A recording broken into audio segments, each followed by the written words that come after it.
Hi, good morning. My name is Sharon St. Clair, and I'm here with Jen DeLucia with Spill With Me Podcasting. And as your host, we would love to educate, enlighten, empower our viewers into featuring guests that have an impact on our community. And then we dive into seasonal topics that inspire and inform you every step of the way. We are so happy to have a very special guest today. We have Brian Schill. Brian is what we call a classic, quintessential, iconic Pittsburgh ambassador.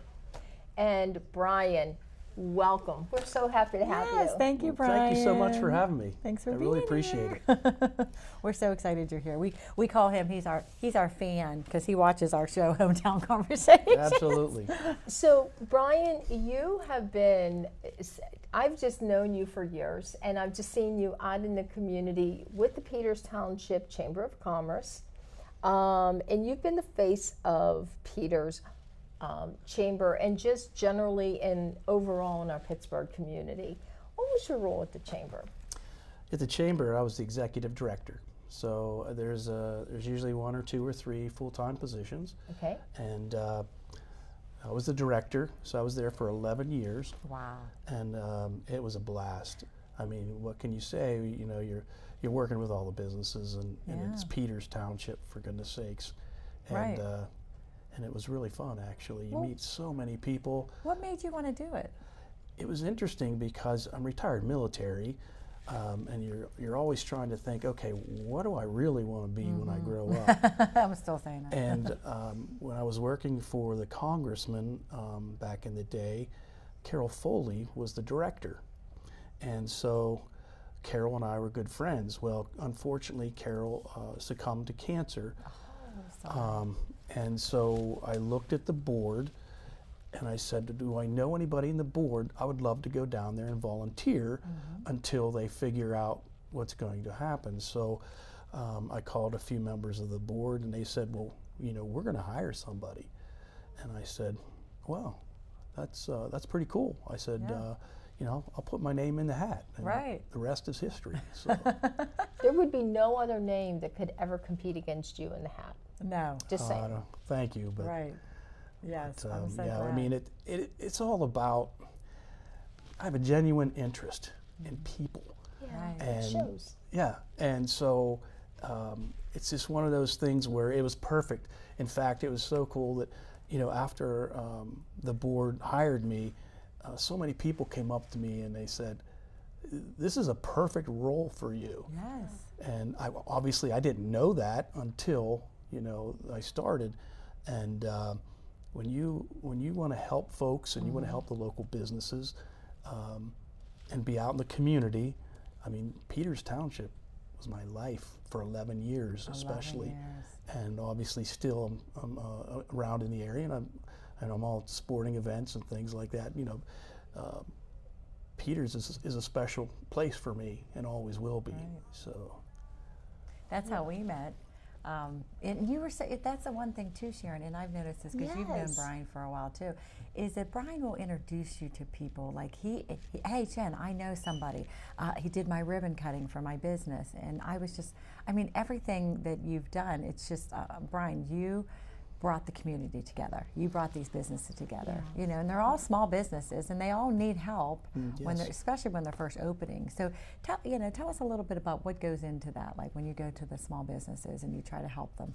Well, there's a lot of different things for the chamber, and Amy Petro is running it right now and doing a wonderful job. Yes. So there's all kinds of educational opportunities, promotional and marketing opportunities. And so that's really important for small business. But the other one we know is really making meaningful relations. Relationships are key. Yes. Because people want to do business with someone they know, like, and trust.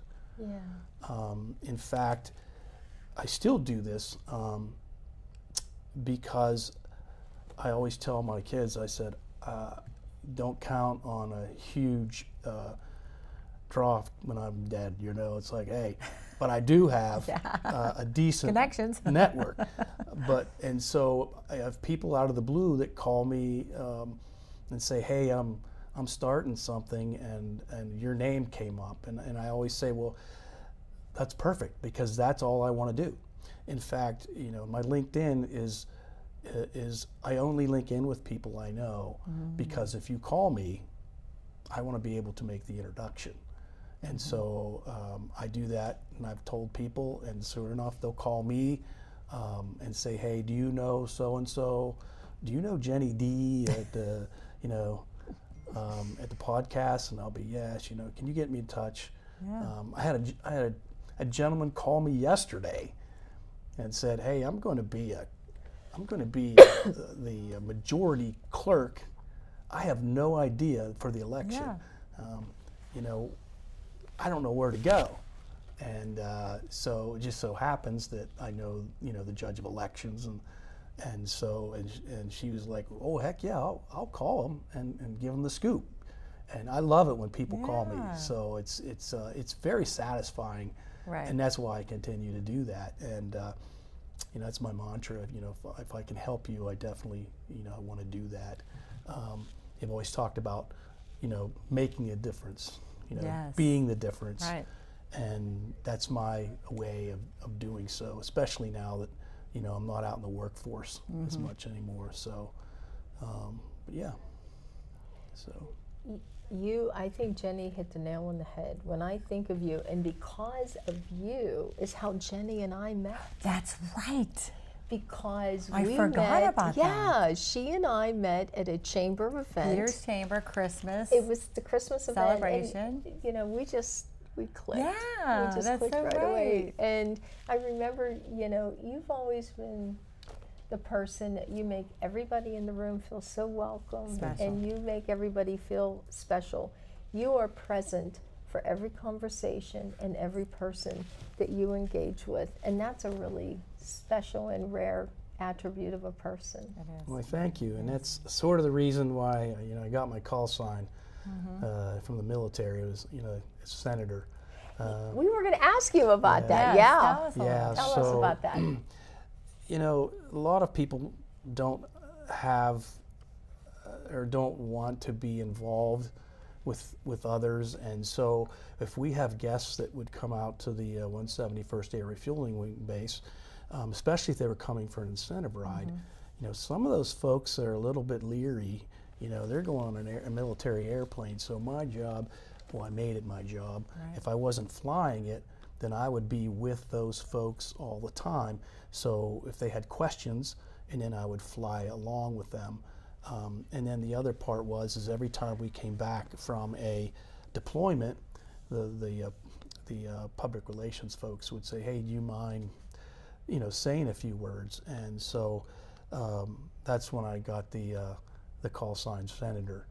And, you know, so I thought, I'll run with it. I like it. And it's worked well, so you bet. Well, you were a lieutenant? Lieutenant Colonel retired. Okay. Wow.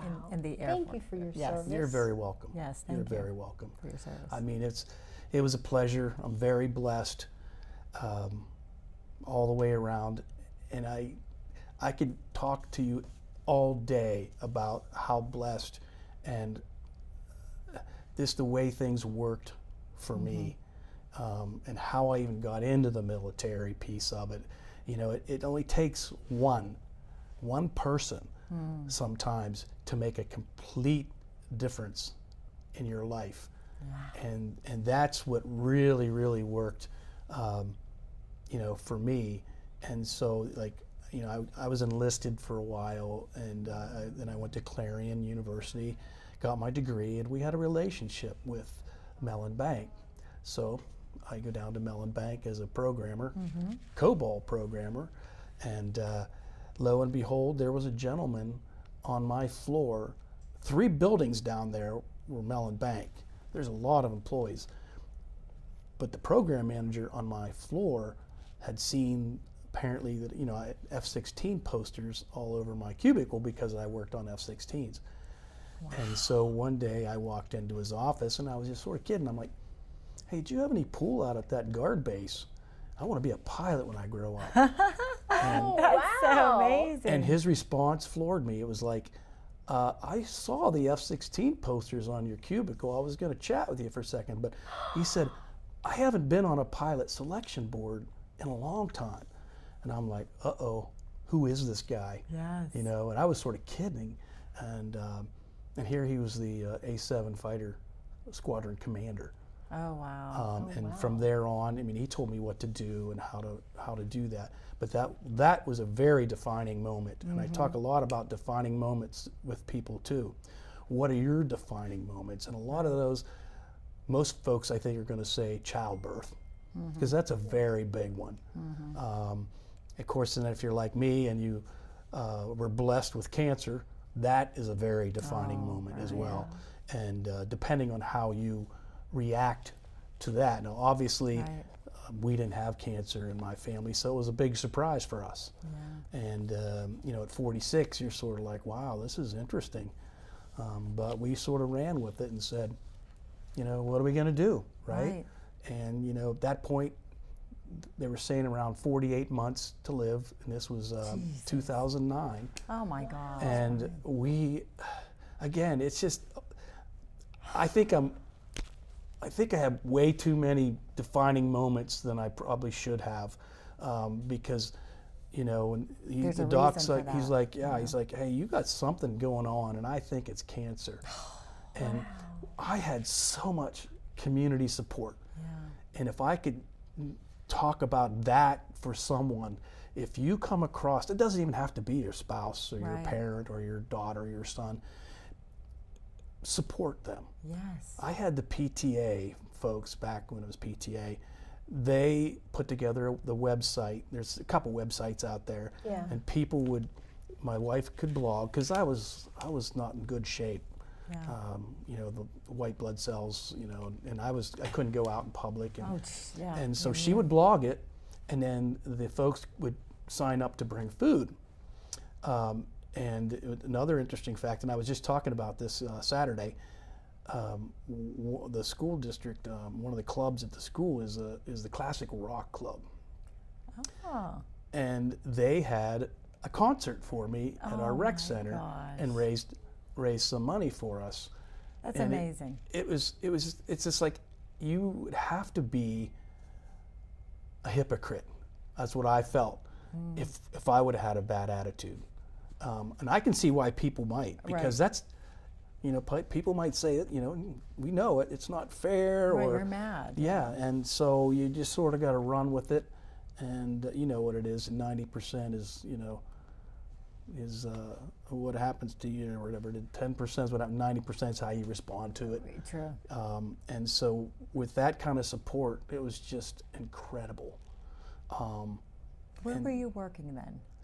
I was working at a place called All-Pac. Okay. And it was in Collier Township, right beside DDI. Okay. And I could go on about that forever, but I do want to mention, because I'm glad you mentioned this. Yeah. I was working there. I just started in May, and I was in a program to replace 2 vice presidents. The owner of the business was the Rotary District Governor, of which obviously I'm very involved in Rotary. We see that on your shirt. Oh, thanks. And he brought me in. He says, Brian, I know you're a military guy. I know you from Rotary. I want you to learn the business for 2 years, and then I have some guys retiring. Well, lo and behold, that was May of 08, and January of 09, guess what? I got that, Brian, you got something going on. I think it's cancer. My boss said, I don't want to see you until this is over with. I said, Mr. Crawford, it's going to be at least a year. And he's like, I don't care. He says, you get better, you take care of yourself. And he kept me on the payroll. So nice. Oh my gosh. It was unbelievable. And then another defining moment. Unbelievable. Right. Yeah. And then and that was only one part I of got the it. chills. Yeah. That was only one part of it, because there was such a family culture.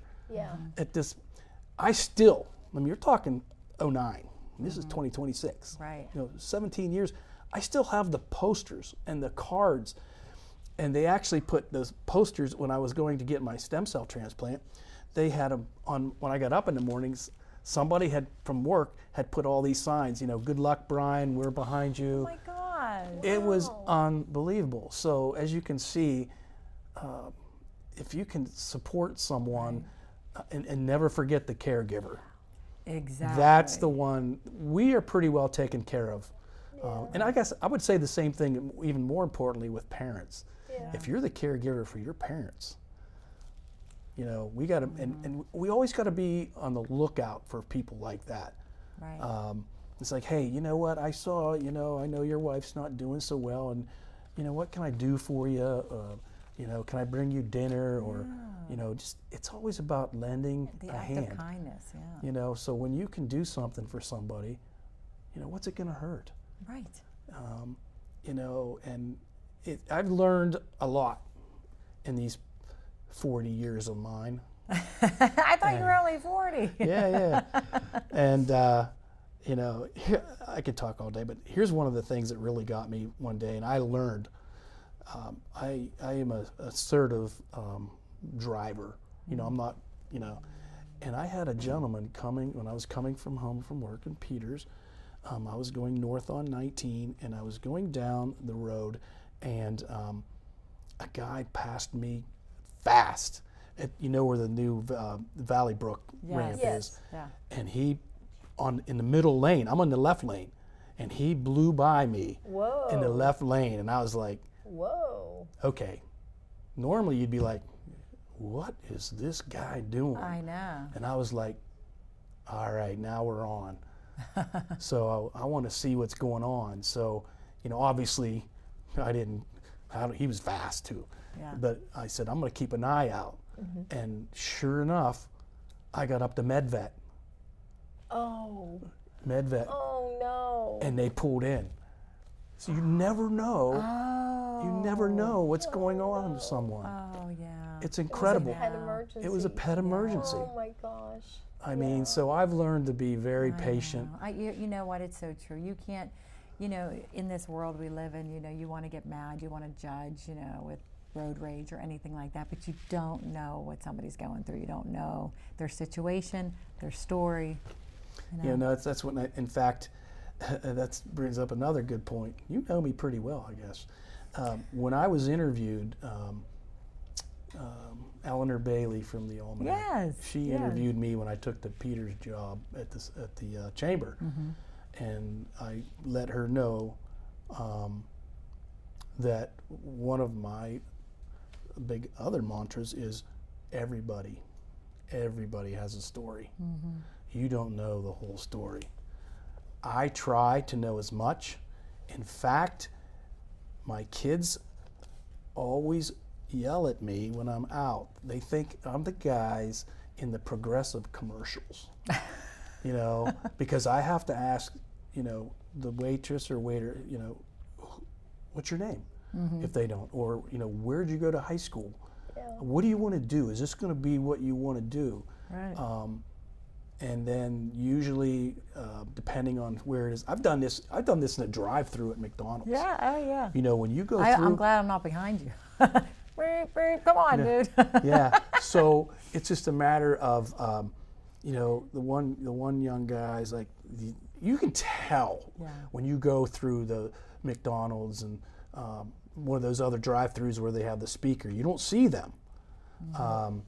And you're like, this guy was a little different. And so when I got to them, I finally said, I said, you're different. And he's like, why is that? I said, outstanding. I could tell by your voice. You're happy to be here. It was so funny because me and my Brian Schill, I said, what's your name? And he told me his name, and I said, oh, do you know Matt? He goes, how do you know my brother? And I said, and I told him, I asked, hey, how do you know my mom? Yeah. So it was sort of cool. I love that. But yeah, so, that's another thing. Yeah. It doesn't really hurt. Treat people, It doesn't hurt to compliment somebody. It's just, We've it's just talked crazy. about that, Sharon. Yeah, I mean, just complimenting people, Well, right? and when I think of you, Brian, it was hard when we were discussing, like, what's Brian's title? How do we describe Brian? And the thing about it is I'm listening to you, and you are a true, you are very authentic. You've always been that way. But you are, as I'm sitting here, you are the footprint master. You are the person who you leave a footprint in someone's heart. No one forgets you. Oh, I like when that, you Sharon. remember, when you meet Brian, you know and you remember Brian. And you remember defining moments. You, when we think about defining moments, you're creator of defining moments for other people. Oh, thank you. And that's a really, because It's a gift. It is a gift. You see in people like that young gentleman, and you have a genuine curiosity when you meet someone, an engagement that's really very touching. And so I'm going to call you the footprint master. The footprint master. I like that. That should have been his title. Yes, he is. He leaves Kelsey, a can footprint we- in our hearts. Yeah. Well, thank you. I It is so really true, appreciate yes. that. And I'm a farm boy from Clarion County, and I just am not sure. Other than the good Lord, just now one of the big things for me is my father died when I was 12. Oh my gosh. So he was 56 Wow. and had a heart attack. So I guess all my older brothers and sisters were already gone and married. We have one of those families where there's 7 kids, 25 years difference. Oh, wow. So it's just me and my little sister. So I became man of the house. And I was so concerned about disappointing my mom. And that's, other than just being in the setting in Clarion County and the farm and the background of a small town, other than that, and the good Lord saying, you know what, I got something for you to do. And then when they told me I had that 48 months originally, I said, well, I'm going to make this 48 months, Best. make it work. And, so that's what I've been trying to do for 40 years now. Since anyway, and I've been very blessed though. My family, especially, my wife, being in the military it can be tough. And thank goodness, my wife, we were young, when we moved into the South Hills in early 90s, we were in our 20s. Wow. And so we had small children. Yeah. So my wife took care of the kids when when I was deployed, and things like that. So again, it's just the kids. All 3 of my kids have an incredible work ethic, which is really cool.